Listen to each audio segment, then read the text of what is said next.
as I'm sitting here, like, fidgeting with this and, like, not calm, even in a really calm situation, I really don't know how you stay calm in an incredibly chaotic situation. So I want to hear more about that.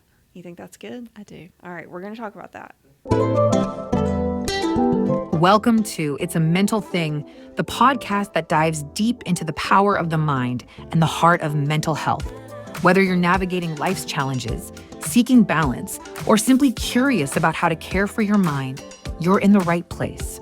Each week, we explore stories, strategies, and expert insights to help you build resilience, find clarity, and embrace a healthier you. So take a deep breath and let's journey together toward a brighter, more mindful tomorrow. Welcome to It's a Mental Thing, because your mental health matters. All right, so I want to talk a little more with Zach about how the processes actually work. When he's working with law enforcement, you're the mental health liaison. How does it actually work? So let's start from the very beginning. What happens? A 911 call is placed, and this turns into a mental health crisis, which I'm assuming happens quite frequently. What happens?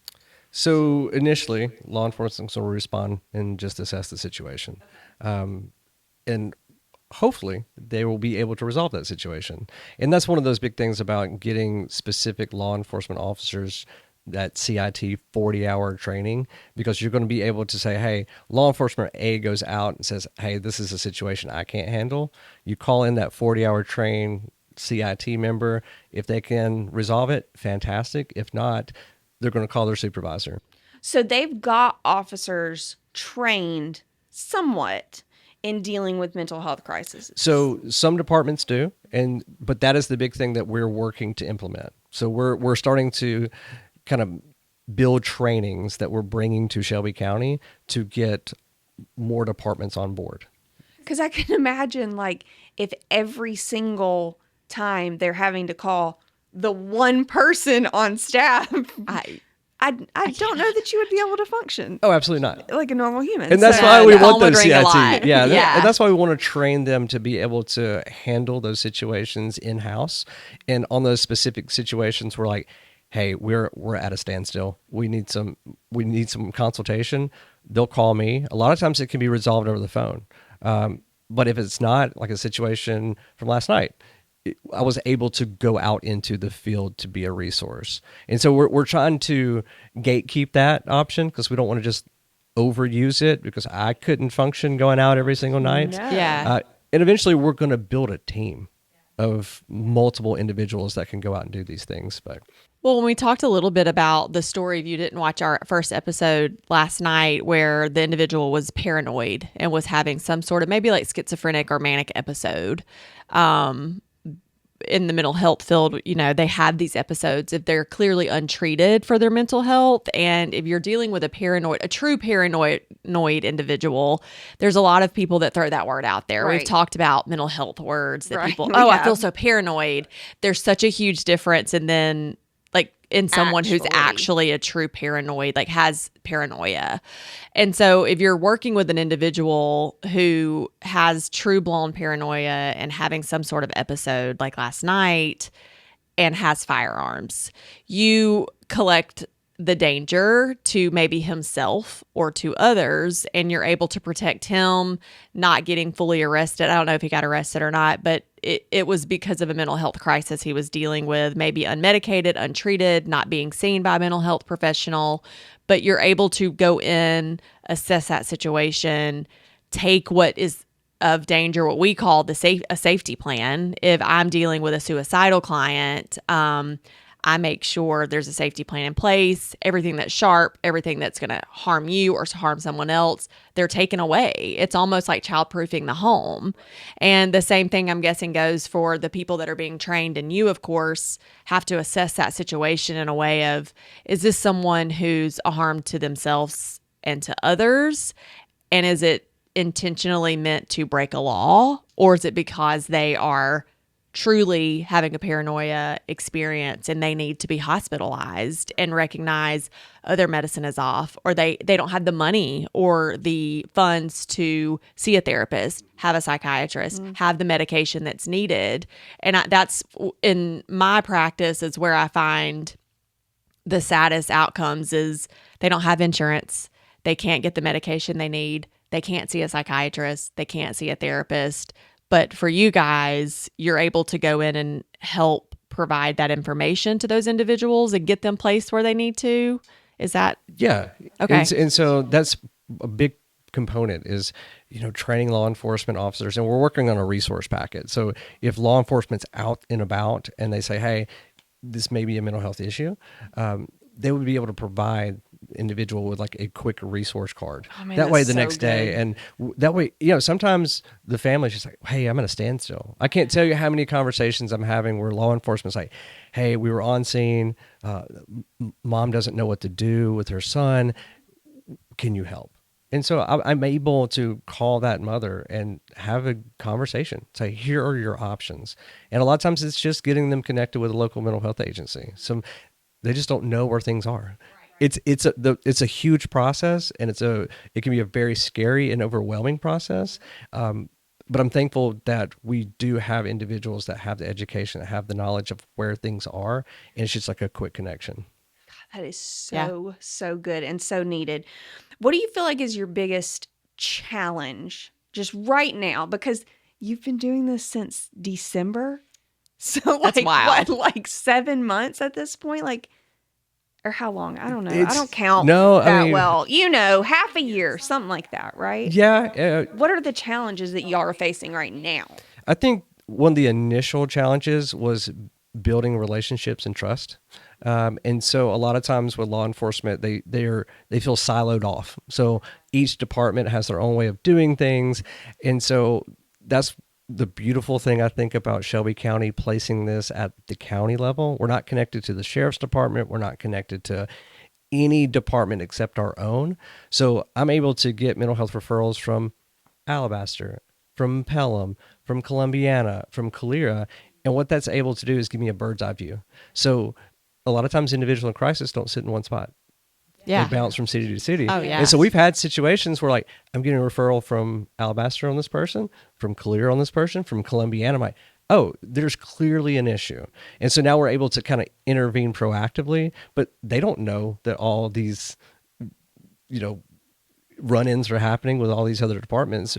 But I'm able to collect that data and have that oversight, and it just gives us a better decision-making platform. When you say building trust, are you talking about within the department or the community? Because I work with first responders as patients as well, and I see the need of what even first responders need. Not for me, they're obviously not receiving education. They're receiving someone to listen to what they've been through, how they've experienced certain experiences in their life as far as being a law enforcement, like a police officer, firefighter, whatever it may be.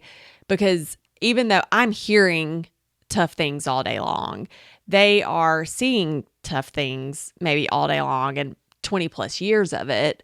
So I've heard from different patients, different job sites, that it's hard for themselves to reach out for mental health and to even talk about it, because I think they're very good at compartmentalizing what has happened. And, that happened 15 years ago, but I can still smell. I've heard this story before. 15 years ago, I was shot at, but I used to work in Montgomery. I don't work there anymore. It was a high law criminal place, but I can still smell the gunfire. That's true PTSD. So when you're talking about trust issues, is that because within law enforcement, it's hard for them to trust people outside of helping, or just them helping, or trying to educate them on you helping others? Like, what is that part of it? I think it could go both ways. So I think, you kind of get that brotherhood in a lot of sense for that department. And sometimes I can go, hey, be really supportive. And sometimes they're like, well, I can't let down my people. I can't show any kind of weakness. So one of my biggest hopes is, as we're going around doing training and education for law enforcement of how they can recognize their, when they're on scene, part of what I'm hoping to do is get them the understanding that they also need to take care of themselves. And I think it'd be vital for each department to build some sort of a wellness program within. That way they have a safe place to go and have a safe place to be able to talk to somebody. Down in Mobile, Alta Point, they have this program where it's with iPads. And so when law enforcement's on scene or first responders are on scene, they have an iPad that's connected with a therapist that the individual in crisis can just immediately use. But part of that, there's also a secondary button. So if law enforcement or first responders are feeling some type of way about what they just witnessed, they can connect to a therapist as well and have that immediacy. That's incredible. And so, and that is something that we're working on here in Shelby County. It's just, hey, how do we get the funding? How do we get the grants? How do we make that happen? Yeah. But I was talking to one of the doctors that implemented that out in California.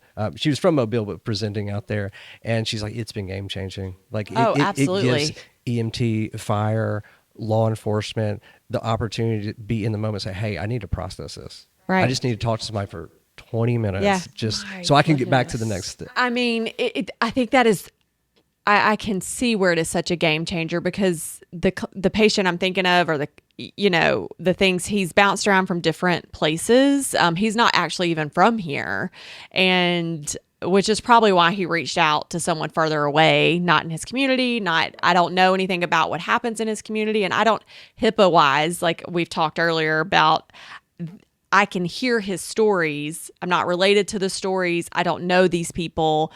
I'm not allowed to say, hey, this guy came in and said this about what I heard on the news. I can't do that. Ethically, I'm by law cannot speak of those things. But the very first session, he was extremely male, and it's really hard for males to come to therapy anyways. We've talked about that several times in podcasts before. It's sometimes it's an ego thing. Sometimes it is I don't want to look weak, but weakness maybe is not asking for help when you need the help. And this guy, I remember he came in, he's an older gentleman, and he just, was hoping it was right after my lunch break. The door was still locked. I was walking to unlock the door, and he was walking back to his car, and I caught him, and I was like, hey, I'm done with my lunch break. Come on in.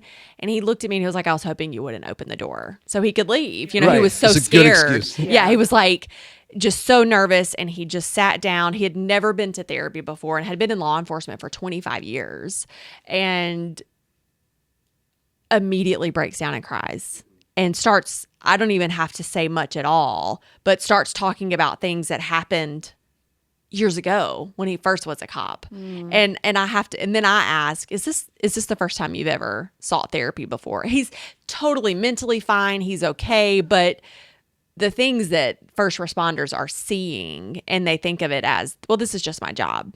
But the way it impacts the psyche is so different. And like, even being a therapist, I have my own therapist, and that's so I can unpack certain things. And I want people to hear, especially first responders, if you need someone to speak to, there is that option out there for you. Nobody, by law, a therapist can't say what you're talking about. This is for you. This is your safe space. But to implement that in a police, I don't know if it happens in the academy or just like the departments, if they have someone, or even that iPad program, is just an option for these people to talk about, hey, this is what I just witnessed, particularly for this patient. Children, things that are involving children really, really affect him. And he has kids of his own. So there's so many different things, but he had never thought, maybe I should talk to someone. And that, for me, because it's my profession, it's wild. But I didn't get therapy for a long time. But I think, to your point of saying that it wasn't even a thought in his head to do that, right? I think that, kind of going back to your position, I would say majority of people in law enforcement, first responders, don't think to get.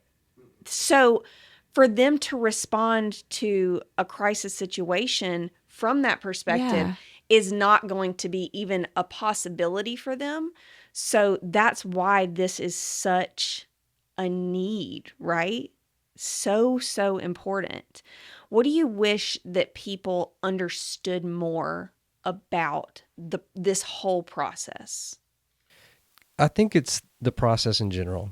So a lot of times when you see an individual in the community that's acting bizarre or acting just like the normal view of that is, hey, this is off. They don't really understand that. Like, pick them up, take them to the hospital, get them away from me. It's like, yeah, but like it's okay to be paranoid. It's okay to be delusional if you're not a threat to yourself or the community. And so the average community member doesn't understand that from a clinical perspective. Right. Yeah. They're crazy. Yeah. Something's wrong. Yeah. And so many times I'm having to having hard conversations to family, like, this is happening. We need this person out. It's like, I hear you. And I know that's frustrating. Legally, we can't do anything right now, but here are some options. And so it's giving them the platform to be able to vocalize their concerns and frustrations, because a lot of times they just want to be heard.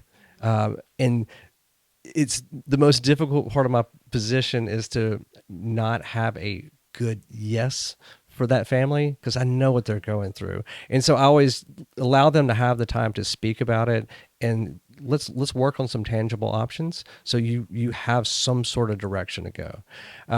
So a lot of what I'm trying to do is I go speak at, NAMI support groups and things like that. I want the public to know this is the process, this is what we're capable of doing, because we're doing so much in the background that can't be seen.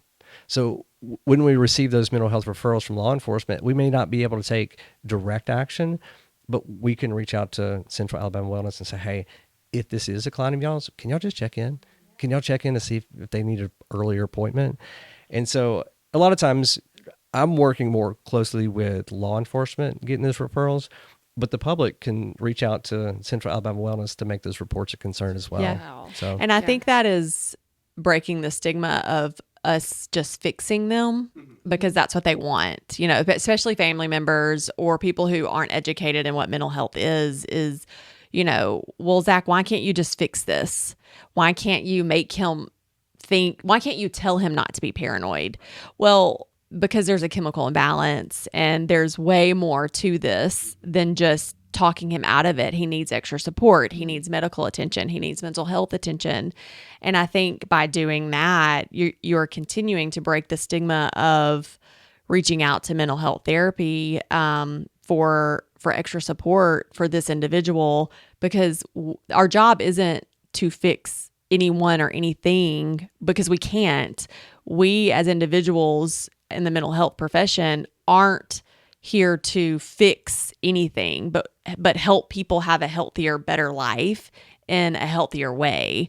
And explaining that to family members is really hard because they just want it done immediately. Yeah. it's the same thing with law enforcement. Yeah. You're going to have those chronic consumers that are consistently calling 911. They're Yes. coming out. It's like, I've been out here 3 times a day. Yeah. And so that is very, very frustrating because it's tying up resources, it's tying up law enforcement when there's something else that they need to be addressing. And so, but I'm encouraging them to, every time y'all do that, send me a mental health referral, because what we're trying to do is do follow up. And it may result in the same thing, but like it is just giving us another avenue to at least move in the right direction. Right. Well, and it gives data to that individual, to that address, to that person, check in with a hospital, check in with their therapist and be like, okay, yeah, it's 60 days past their medicine. If you're dealing with someone with bipolar schizophrenia and they're unmedicated, you don't know what you're going to get. They don't know what they're going to get. Especially if they're in one of those episodes where they're just impaired. And Yes. it's Right. hard for them to make rational They don't judgment calls. But on the form that we created, we have a little space that's like contact information for family, neighbor, friend, because a lot of times we can get that collateral and say, hey, will you go knock on the door? It seems like you'll have a good relationship. Like, just see what's going on. See if you can get some more information. And sometimes it is. Or like you'll call a family member like, yeah, they hadn't really been to the doctor in 2 months. And it gives us more insight of what approach we can take. You're like, oh, this is why they've called 3 Yeah. times today. It's like the crisis line. There's a crisis line that people can call when they feel like they're in a crisis. And that person may be like, they may be the third person that's picked up the phone, and it's the same person that's picked up the phone. And they're like, it's Erica again. but clearly she's in a crisis or she wouldn't keep calling. There's something wrong or she's in need of some kind of communication, some kind of help.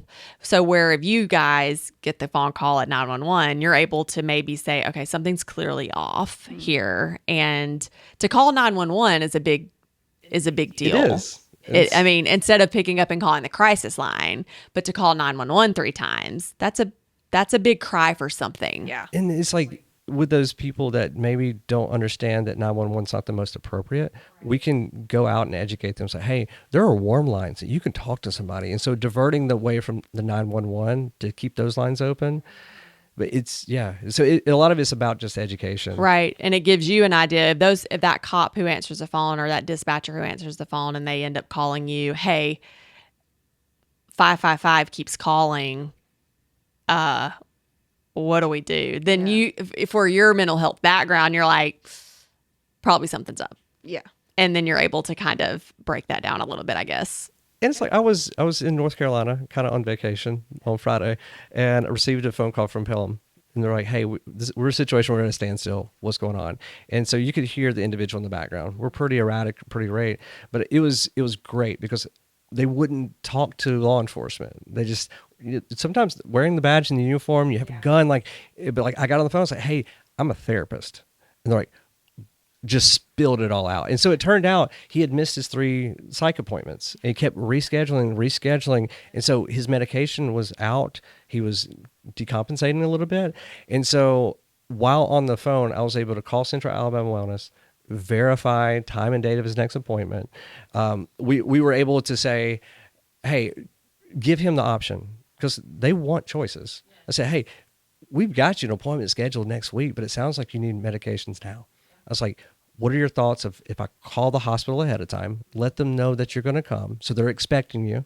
And so I was able to call one hospital. And they're like, hey, we're backed up. It'd be hours. I was like, who's not on diversion? They're like, this hospital. So I called that guy back and talked to his mom. She's willing to drive him to that hospital. And so he was able to get the medications addressed, and we didn't have to go into that inpatient hospital. We didn't have to do an arrest. Yeah. So we were able to navigate that in a very compassionate way and a very like, hey, this person's in need. He's not doing anything wrong. He's just in need. And so it was just one of those, but that's the importance of having established processes and relationships because we can make that happen in the background. But, the public, they're not seeing all that effort and all that relationship building. So a lot of times it feels like, oh, they're just not doing anything. They're just sitting in their offices allowing all this stuff to happen. Yeah. It's like, we're addressing it. It just may not be in the way that you want us to. No, That's I love why that. I wanted to talk about this and to really, because there is so much excitement around when these posts come out, when these articles come out about what's happening. And people are like, oh, that's cool, but What's he doing? what is it really? And so now we're like hashing it out, and then we're hashing it out, and I'm thinking in my mind, like, my gosh, this is so overwhelming, but you are helping one person at a time, and that's how we make a difference. One small baby step at a time. Yes. And my goodness, what a gift this is, right? To you, to them, to all of us, right? It really, truly is. So I think this is so cool. Still more. I still got more. I need to know more. So subscribe. You're going to want to hear the next one that we do. It's going to be really cool. Thank you so much.